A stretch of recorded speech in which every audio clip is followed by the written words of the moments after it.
ಹಾಗೆ ಕಲೆಕ್ಟ್ ಮಾಡ್ತಾ ಮಾಡ್ತಾ ನಾನು ಫಸ್ಟ್ ಸ್ಯಾಲ್ರಿಯಲ್ಲಿ ನಮ್ಮ ಮನೆದೇವರು ಫೋಟೋ ತೊಗೊಂಡೆ, ಶಿವ ಪಾರ್ವತಿ ಮತ್ತು Ganapati Subrahmanya ಇರೋಂಥದ್ದು.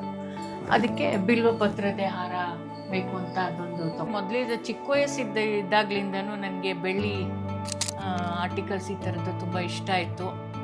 And we also have like unique things that are not in everyone's house.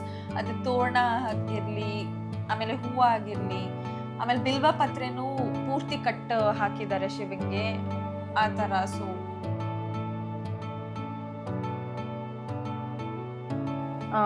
ಇದು ಈಗ ರೀಸೆಂಟಾಗಿ ಪುರಿ ಜಗನ್ನಾಥ್ ಹೋದಾಗ ನಾನೇ ಹೇಳಿ ತರಿಸ್ಕೊಂಡಿದ್ದು ಮರದ್ದು ಕೃಷ್ಣ, ಬಲರಾಮ ಮತ್ತು ಸುಭದ್ರೆ ಬೇಕಂತ.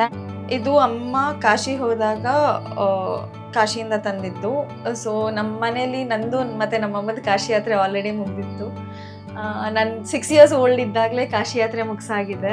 ನನ್ನಮ್ಮ ಬಾಟ್ನಿ ಹೇಳ್ಕೊಡ್ತಾರೆ. ಸೊ ಸ್ವಲ್ಪ ಎಲಿಮೆಂಟ್ಸ್ ಏನಿದೆ ನಮ್ಮ ದೇವ್ರ ಮನೇಲಿ ಅದು ಇನ್ಫ್ಲುಯೆನ್ಸ್ ಆಗಿರ್ಬೋದು. ಯಾಕೆ ಅಂದರೆ ದಾಸವಾಳದ ಹೂವು ಇದೆ ಬೆಳ್ಳಿದು, ಆ್ಯಂಡ್ ಆಲ್ಸೋ ರೋಸ್ ಇದೆ, ಮತ್ತು ಲೀಫ್ ಶೇಪಿನ ಎಲೆಗಳು ನೋಡ್ಬೋದು. ಆಮೇಲೆ ದೊನ್ನೆ ಆಗಿರಲಿ ಆ ಥರದ್ದು ತುಂಬ like nature related. I think the most influential part in having all this silver is because of the Arya Vaishya community. My mom was influenced by it.